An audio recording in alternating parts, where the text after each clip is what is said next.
Welcome. This is Abby, and Joy, inviting you all to our world a positive space where we can hopefully inspire, empower, and grow together with optimism. Hashtag truly. Maka Proud. Nowadays, it feels like most of us are running in the same fast pace, like we always wanted to finish first and with distinction. Yes, but life is not all about how fast or slow you are. It's about the pace. It's about the journey until you reach the end line. Welcome! This is Abby. And Joy, and our episode for today, it's all about running the race. Huwag ko kanong Bridget. Trying the race. Eto na. Paro famikin to lagi nimo day. So, Day, how well did you run the race of life? I think I did Very good well. ba siya? Oh, Very very good. excellent. No, very good. Oh, grabe po na ng distinction. Spell ko no be. I believe I did my life, my race, kanang, sana, dagan sa kinabuhi. Very well. Kay nga no, dili ko maabot diri kung asa ko karon kung wala na nako giklaro akong pagdagan sa akong kinabuhi, no? Kay usahay bisag naa kay mga lapses, naa kay mga challenges, naa kay mga hurdles sa kinabuhi, padayon gira gyud tas paglambo kay para nako ha, kani pa lang daa nga na overseas nurse ko. It was my dream long time ago. Like really, and then makaingon ko bolo, uy kanus aka to nako gyud makuha nino katong napakos Pilipinas, makaingon jud ko. Pero despite ana niya na jud ko, sige lang, wala pa siguro nako nakuha karon kay dili pa gyud sakto ang panahon ug di pa gyud siguro ihatag sa Ginoo kay napag ko'y dapat buhaton dito. So kato nga mga race akong kinabuhi. Like example, napakos Pilipinas, mga kuan ra to, mga exercise sa kinabuhi, mga kung butang ta ko ni apil kog marathon kay mo to kung pam-practice ba. Kung asa na ko karon ba ni apil kog 5 kilometers anak ko nuhay nga naapa ko dito sa Pilipinas, apil kog 10 kilometers ana, and then if total nimo nakawin ako sa marathon sa life. So mao na siya. Ikaw day. Churcher. How well did you do your race in life or pagdagan sa kinabuhi? Kuan siya, Saya tabi. karon kuan na siya kanang tama-tama lang ang pacing. Sa una siguro mga bata-bata taday kay grabe man gyud ang endurance, no? Grabe ang endurance nato nga daghan tag ma-achieve sa life ba. Murag gadali bitaw ta. Endurance siguro, no? Endurance ka karon. Endurance bitaw. Sakto. Endurance man yung gingon. Oh. Correction pa, no? Oh, unsa da akong giingon? Endurance biya. Endurance. Pwede ra gyud nagkuan day. Pwede. Oh, grabe mag-corrector siya. Correct. Anya. Endurance sa kinabuhi nga kanang mura ba ga permit lang ka paspas ga dali kay gusto ka ma-achieve dayon imong mga goals sa kinabuhi sa bata-bata pa ka, pero karon makaingon ko nga tama ra gyud akong pace nga wala pug ko gadali, wala pug ko ga paspas, no, kay di pa man end of life.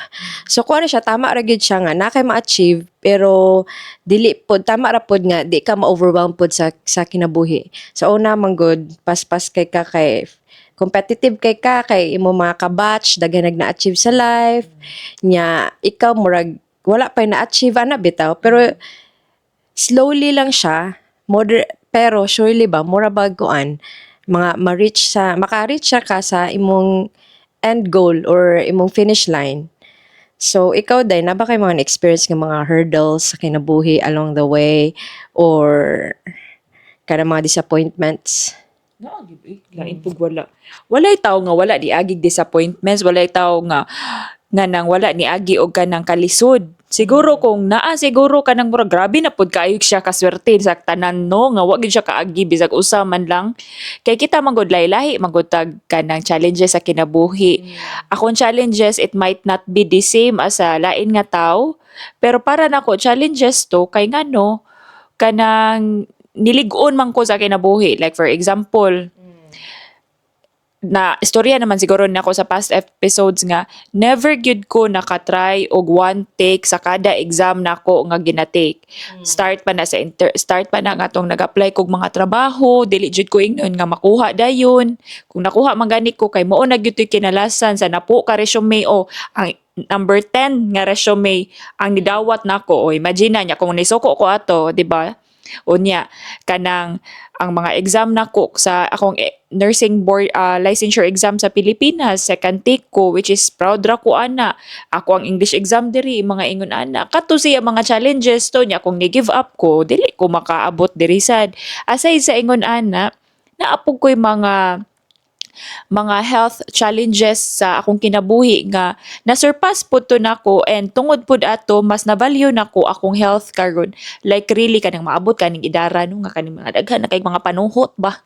Daghan na kay mga sakit-sakit sa kalawasan, maka-realize you no kung unsa gyud dayto ang imong gibuhat before or years ago, like 10 years ago, mo reflect gyud sa lawas nimo current right now. So kung unsa to akong gipang kanang kaya rag 16 hours nga shift, sugot ra la. Kanang way tulganay la, tanawa mao na ni ron nagalipong-lipong na ta, vertigo na. Aning kahimtang nga, so mao na mas na value nako siya, pero kinahanglan pud ko moagi ato kay kung wala to nako nagian basin siguro hangtod karon mao ra gyapon to nga same habit akong gina-practice, pero tungod lagi atong ngin ani, so mas na value nako akong health. Since na value nako akong health, mas nilig-on akong kanang ako ang panlantaw sa kinabuhi kay kung nindot manggod imong overall health manggod, nindot kay imong dagan sa imong utok, nindot kay dagan og outlook sa imong kinabuhi ba. Mao na siya nga mga challenge kay ko, ay mao ding na hitabo to sa ako kay kung wala to nahitabo sa ako, dili ko inani kalig-on, dili ko kay inani kabagagnaw, dili ko kay inana ba. Ara na nimo ma-realize ba. So ikaw day, naman jud kay disappointment. Grabe na bug ikaw na pinakaswerte sa tanang Oo, di man gid na malikayan. Bisag siguro ikaw pa'y pinakadato sa kalibutan. Agad na yung mga disappointments, failures, mga obstacles sa imong journey sa kinabuhi. Oo, uy, kadaghan na, kapila na. So, makaingon ako recently is katong health situation sa akong family nga. Nanata ko ko tama na ni siya na mo na ni ako mga plano mag-invest into something, and then all of a sudden ay nahitabo sa akong family, sa particularly sa akong ate nga and sa akong mami nga nakain ko nga even though na ay setback sa akong mga plano nakaingon or sa akong dagan sa kinabuhi ningon ko nga I need to prioritize ang health pod sa akong family, kay kung okay sila, okay pog ko nga maka-focus ko, di ko ma-worry kay I know I've done my part nga maka-help pod sa ila, and I know nga karon okay na sila, pwede na ako magpadayon kay sa dagan man gud sa kinabuhi, pwede di man gud siya permanente nga pwede dagan lang ka, pwede makamuhunong muhunong. So karon nga okay na sila, pwede na ako padayon ako sa akong pagdagan. Bahala dili siya paspas. Sakto lang. Basta kabalo ko nga in the end na akong mga goals or objectives sa kinabuhi amgo ra gyapon. Kay motuo mong gigug ko nga everything happens for a reason. Nga kanang God has a perfect timing for everything. Kung baga ba naa kay mga plano sa kinabuhi, gusto nimo imong dagan sa kinabuhi maayo. Pero ang Ginoo mas gusto niya nga mas maayo pa ang dagan sa imong kinabuhi. Sometimes bang good ba through disappointments nga ay wala na to na achieve, for example na kay gusto nga ma-achieve ka, makabalay na gyud ka for the longest time or makanegosyo na gyud ka for the longest time, pero gadali-dali gyud ka, pero dili di ay right time pa sa imuha. Kay ang Ginoo mas naapay kanang plano para sa imuha, or for example, gusto gyud ka mao ni imong line sa kinabuhi. Pero di day na mao ang gusto nga linya sa kinabuhi sa Ginoo sa imo, or ang route ba sa imong pagdagan. Gusto din niya diri ka spikas. Kay gusto niya nga diri na karabang mas kanang mao ni ang imong dagan sa kinabuhi. So kanang trusting him and having faith in him nga through your journey in life, naara gid siya nagpabilin. Kay kung naamog kay disappointment or failures or obstacles, o syempre ma-depress ka, ma-sad ka. So, ako lang yung gina-remind akong self nga, even though through my difficulties or obstacles or hurdles sa akong journey or sa akong kinabuhi, kabalo ko nga kanang naay Ginoo gyud nga nagalantaw. Mo na siya day. Sakto. So, since nagstorya man ta ni mga disappointments o hurdle, kanang mga kanang challenges sa kinabuhi ba? Unsa kinang Bisaya ang challenges sa kinabuhi? Basta kanang mga pagsulay sa kinabuhi ba? Unsa man na imo makaingon day nga truly maka-proud kanang moment nimo nga nakaingon jud ka nga ay I did well. Nindot gyud day akong dagan sa akong gibuhat nga gikuan sa akong kinabuhi. Kuan siya day, akong truly maka-proud moment nga even sa mga akong own personal battles, naka help gyapon ko sa akong family. Nga kanabang mas moingon ko, yes, wala ko'y savings, man ako, bahalag wala ko'y kwarta, basta importante, okay akong pamilya in terms of health. Nga kanabang in the long run, wala ko'y regrets. Kaya if I have to look back, wala ko regrets because I know I've done my part nga maka-help sa ila. Then now that they're okay, I can move forward sa akong journey sa kinabuhi. So ikaw day. Char. Kapapan sabi, plastikan lagod ni para igno supportive na amiga god, char lagod ba. Ako truly maka-proud moment no nga wa na ko damhag yun. Kay mo na giingon ba, you have your plan might be your plan is better, you think it's better, but God's plan is the best for you. Wala ko magdahom nga makaabot ko sa UK. To be honest, kaya ako adyong damgo ato mag Singapore gyud ko si Merlion jud akong damgo ato kay para sa akong best friend lagi kanang kami lagi sa akong best friend nagsabot na miingon ana ba kay part sa kana nga damgo manggod kung makalarga manggod ko dako kay nagtabang financially, not just financially but dako kay nagtabang sa akong pamilya ba. Inana manggod ko kay probably because I am the eldest. So at a young age, I already have the responsibility to look after my family ba because life nag-English ko uy. Kanang lisod manggod dili pod miingnon nga grabe na jud kay kalisod nga ana pero kanang middle kanang sakto lang nga makakaon pod mi sa among mga ganan kanon pero lisod ang kinabuhi gud kay upat ba mi magigsuon nya kana pa lang namulat nako sa bata pa ko nga kailangan jud ko mo look after kay wa man koy choice kay ako may eldest so bisag eldest ko ako pod naningkamot ko nga unsa nilingkamot po ko sa dagan sa kinabuhi ba nga ma-matured at an early age ba kay para makatabang ko nila magpapa kay inana man gyud siguro tano kanang naa gyud culture ba nga mo pay back sa atong parents ba nya kana daan dako kay siya tabang nako nga naabot ko diri sa UK kay wa ko magdahom ba hala uy island girl kanang naaraman ko wow bantayan dili lapo-lapo land of kuan Mactan Mactan mao jud na kanang nakaingon jud ko ba nga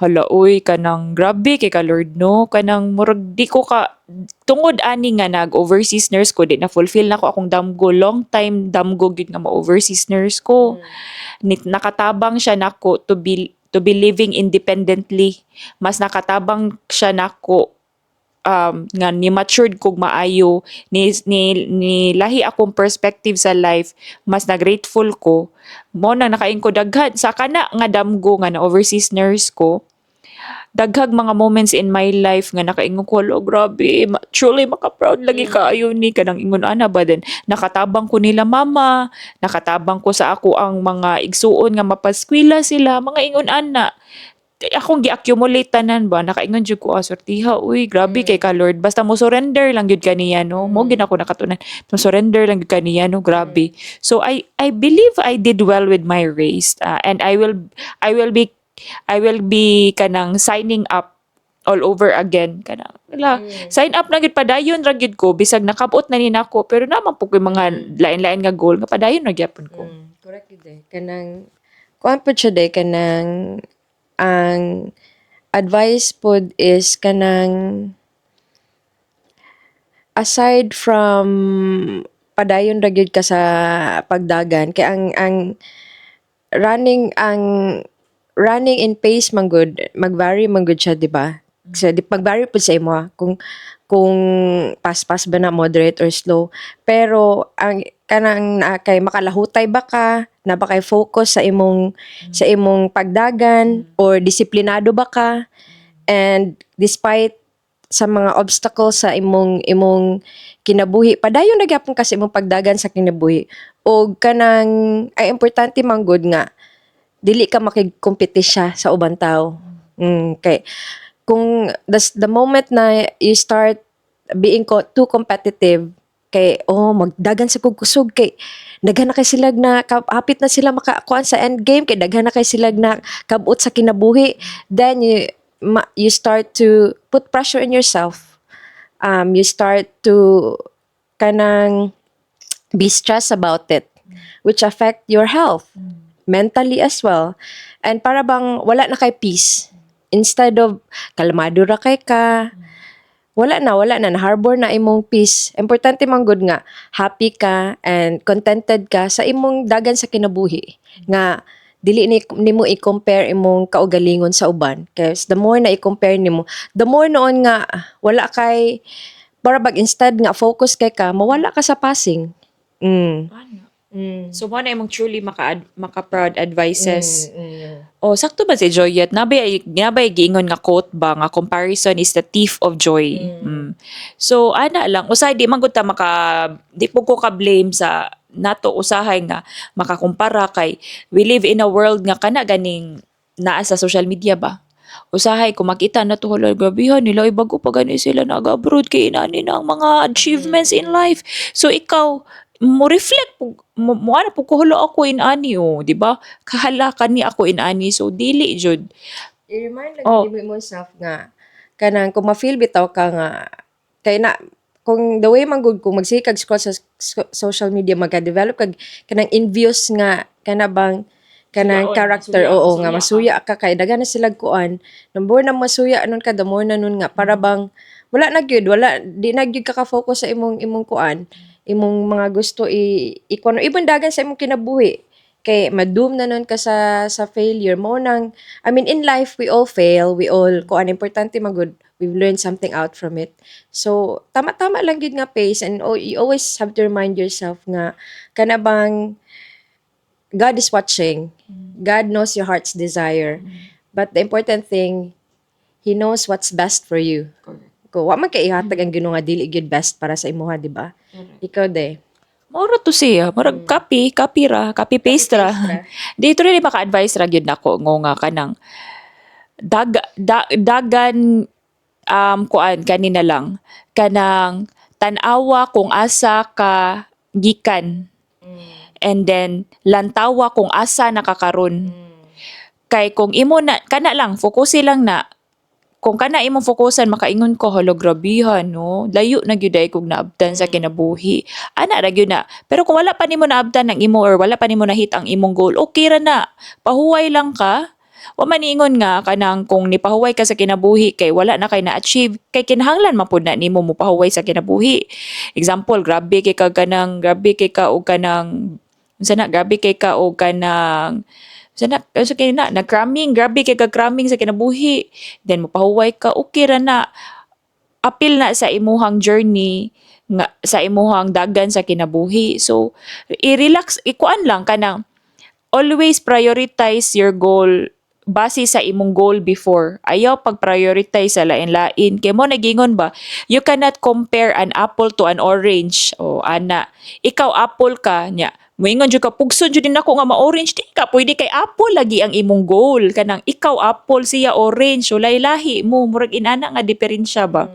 So ayaw gyud likay as much as possible ni pagiya gyud, pagampo gyud nga magpagiya ka nga, Lord, ayaw ko tagaig inani nga mga circumstances nga masuya ko, dapat malipayon ko sa achievement sa tao while doing my best nga ma-achieve pud nako akong damgo sa sakto nga panahon. Eventually mas malipayon ka, mas grateful ka. Kay ngano, grateful ka kay ngano nalipay ka sa laing tao, and then mo reflect back man na kung unsa imong gihatag sa usag ka tawo nimo, mo reflect back man na sa imuha, so ma-positive ka while aligning to your goal. Ana siya day. So unsa man imong truly maka-proud word of the day day? kuan, dasig. Mm. Dasig ang ako. Ikaw, Yes. Day, imong truly maka-proud word of the day. Padayon. Padayon lang gud ka bahalag daghan pa kag mga kakulian sa imong pagdagan sa kinabuhi. Padayon lang gud ka kay maamgura gyud na nimo imong mga kanang gusto maabot sa kinabuhi sa imong kuan through God's guidance. So, ikaw nga nagtan-aw karon, how well did you run your race? Paspas ba? Sakto ra ba? Or slow sa ka karon? Regardless of your pacing, when you are at the finish line and when you reflect on it, are you contented, happy, or in peace? Oh, di ba? So, na may mga reflection guys. So, ipagaw sa yung reflection paper. Charot lang. So, as always, daamag yun mga verses before we end our podcast, no? So, karon nga relatable sa episode kay, everyone who competes in the games goes into a strict training. They do it to get a crown that will not last, but we do it to get a crown that will last forever. 1 Corinthians verse 9:25. Sa Bisaya pa, ang matag usa nga nakigkompetensya sa mga dula muadto sa istrikto nga pagbansay. Gihimo nila kini aron makakuha usa ka korona nga dili mulungtad. Apan gibuhat nato kini aron makakuha usa ka korona nga mulungtad hangtod sa kahangturan. 1 Corinto 9 versikulo 25. Oh, di ba? So guys, mo to karon ha. We hope you enjoyed today's podcast and learn a thing or two to become the best version of yourself. As we always say, every day is a learning. This is Avi. And joy, we are truly Maka proud. Till the next one, guys, ha. See you soon.